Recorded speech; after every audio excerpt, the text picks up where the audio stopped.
Capítulo 2. A imitação. Já foi totalmente demonstrado que o medo impede a livre iniciativa. A má situação econômica de milhões de pessoas deve-se, fora de qualquer dúvida, a isso que se chama medo. A criança amedrontada busca sua querida mãe e apega-se a ela querendo segurança. O esposo amedrontado apega-se à esposa e sente que a ama muito mais. A esposa atemorizada procura seu marido e seus filhos e sente que os ama muito mais.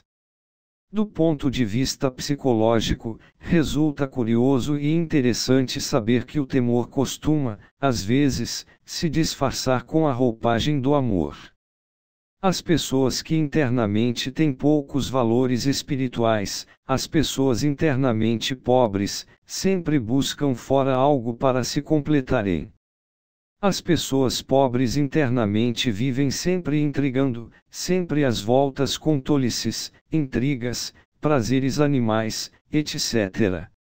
As pessoas pobres internamente vivem de temor em temor. Como é natural, apegam-se ao marido, à mulher, aos pais, aos filhos, às velhas tradições caducas e degeneradas, etc. Todo velho, doente e pobre psicologicamente, é geralmente cheio de medo e se aferra com ânsia infinita ao dinheiro, às tradições da família, aos netos, às recordações, etc., como que buscando segurança. Isto é algo que podemos evidenciar observando cuidadosamente os anciões. Sempre que alguém sente medo, esconde-se atrás do escudo protetor da respeitabilidade, seguindo uma tradição, seja de raça, de família, de nação, etc. Realmente, toda tradição é uma mera repetição sem sentido algum, oca, sem valor verdadeiro. Todas as pessoas têm uma marcada tendência a imitar o alheio. Isso de imitar é produto do medo. As pessoas com medo imitam todos aqueles a quem se apegam. Imitam o marido, a esposa, os filhos, os irmãos, os amigos que os protegem, etc. A imitação é o resultado do medo. A imitação destrói totalmente a livre iniciativa. Nas escolas, colégios e universidades, os professores e professoras cometem o erro de ensinar aos estudantes, homens e mulheres, isso que se chama imitação. Nas aulas de pintura e desenho, ensina-se aos alunos a copiar imagens de árvores, montanhas, casas, animais, etc. Isso não é criar, isso é imitar, fotografar. Criar não é imitar, criar não é fotografar. Criar é traduzir, transmitir com o pincel e ao vivo, a árvore que nos encanta, o belo pôr de sol, o amanhecer com suas inefáveis melodias, etc. A verdadeira criação na arte chinesa e japonesa do Zen, na arte abstrata e semi-abstrata. Qualquer pintor chinês do Shan e do Zen não se interessa em imitar, fotografar. Os pintores da China e do Japão gozam criando e tornando novamente a criar. Os pintores do Zen e do Shan não imitam, criam, e esse é o seu trabalho. Os pintores da China e do Japão não se interessam em pintar ou fotografar uma bela mulher, eles gozam transmitindo sua beleza abstrata. Os pintores da China e do Japão não imitariam jamais um belo ocaso, eles gozam transmitindo em beleza abstrata todo o encanto do pôr do sol. O importante não é imitar, copiar em negro ou em branco, o importante é sentir a profunda significação da beleza e sabê-la transmitir. Mas, para isso, é necessário que não haja medo, apego a regras, a tradição, o temor ao que dirão, ou a régua do professor. É urgente que os professores e professoras compreendam a necessidade de que os alunos desenvolvam o poder criador. A todas as luzes, é absurdo ensinar os estudantes a imitar. É melhor ensiná-los a criar. Infelizmente, o ser humano é um autômato adormecido, inconsciente, que só sabe imitar. Imitamos a roupa alheia, e dessa imitação saem as diversas correntes da moda. Imitamos os costumes alheios, mesmo quando eles são bem equivocados. Imitamos os vícios, imitamos tudo o que é absurdo, aquilo que sempre vive se repetindo no tempo, etc. É preciso que os professores e professoras de escolas ensinem aos estudantes a pensar por si mesmos, de forma independente.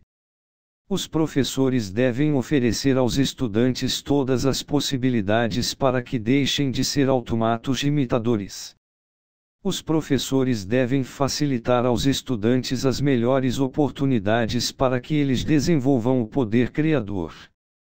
É urgente que os estudantes conheçam a verdadeira liberdade, para que sem temor algum, possam aprender a pensar por si mesmos, livremente.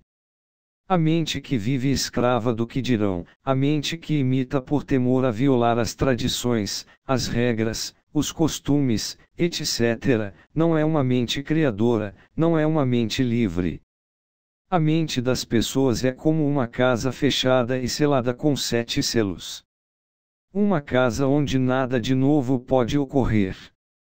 Uma casa onde não entra o sol, e onde só reina a morte e a dor. O novo só pode ocorrer onde não há medo, onde não existe imitação, onde não existe apego às coisas, ao dinheiro, às pessoas, às tradições e aos costumes. As pessoas vivem escravas da intriga, da inveja, dos costumes familiares, dos hábitos, do insaciável desejo de ganhar posições, escalar, subir, chegar ao topo da escada, fazer-se sentir, etc. É urgente que os professores e professoras ensinem aos seus estudantes, homens e mulheres, a necessidade de não imitar toda essa ordem caduca e degenerada de coisas velhas. É urgente que os alunos aprendam na escola a criar, a pensar e a sentir livremente. Os alunos e alunas passam o melhor de sua vida na escola, adquirindo informação, e no entanto, não lhes sobra tempo para pensar em todas essas coisas. 10 ou 15 anos na escola, vivendo vida de automatos inconscientes, e saem da escola com a consciência adormecida. Mas, eles saem da escola julgando-se muito despertos. A mente do ser humano vive engarrafada em ideias conservadoras e reacionárias. O ser humano não consegue pensar com verdadeira liberdade, porque está cheio de medo. O ser humano tem medo da vida, medo da morte, medo do que dirão, do diz que disse, da intriga, da perda do emprego, de violar os regulamentos, de que alguém lhe tire o esposo ou a esposa, etc. Na escola somos ensinados a imitar, e saímos da escola convertidos em imitadores. Não temos livre iniciativa, porque desde os bancos escolares nos ensinaram a imitar. As pessoas imitam por medo do que os outros possam falar. Os alunos e alunas imitam devido a que os professores os mantêm realmente aterrorizados. Ameaçam-nos a todo instante com uma nota ruim, com determinados castigos, com expulsão, etc. Se realmente queremos nos tornar criadores, no mais completo sentido da palavra, devemos nos fazer conscientes de toda essa série de imitações que nos mantém presos infelizmente. Quando já formos capazes de conhecer toda a série de imitações, quando já tivermos analisado detidamente cada uma delas, quando nos tivermos feito conscientes delas, como consequência lógica, nascerá em nós, de forma espontânea, o poder de criar. É necessário que os alunos e alunas das escolas, colégios e universidades se libertem de toda imitação, a fim de que se tornem criadores de verdade. Equivocam-se os professores e professoras que supõem que os alunos e alunas precisam imitar para aprender. Quem imita não aprende, quem imita converte-se em um autômato. Isso é tudo. Não se trata de imitar o que disseram os autores de geografia, física, aritmética, história, etc. Imitar, memorizar, repetir como caturrita ou papagaio é estúpido. Melhor é compreender conscientemente o que se está estudando. A educação fundamental é a ciência da consciência, a ciência que permite descobrir a nossa relação com os seres humanos, com a natureza e com todas as coisas. A mente que só sabe imitar é mecânica, é uma máquina que funciona, mas não é criadora, não é capaz de criar, não pensa realmente, apenas repete, isso é tudo. Os professores e professoras devem se ocupar com o despertar da consciência em cada estudante. Os alunos e alunas só se preocupam em passar de ano e depois, já fora da escola, na vida prática, convertem-se em empregadinhos de escritório ou em maquininhas de fazer filhos. 10 ou 15 anos de estudos para sair convertido em autômato falante. As matérias estudadas vão sendo esquecidas pouco a pouco e por fim, não resta nada na memória.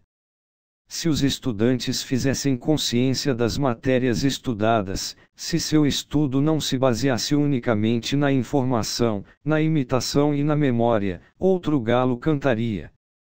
Sairiam da escola com conhecimentos conscientes, inesquecíveis, completos, os quais não estariam submetidos à infiel memória. A educação fundamental ajudará os estudantes, despertando-lhes a consciência e a inteligência. A educação fundamental leva os jovens pelo caminho da verdadeira revolução. Os alunos e alunas devem insistir para que os professores lhes ensinem a verdadeira educação, a educação fundamental.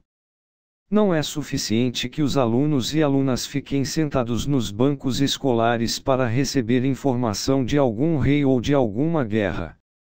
Necessita-se algo mais, necessita-se de educação fundamental para despertar a consciência.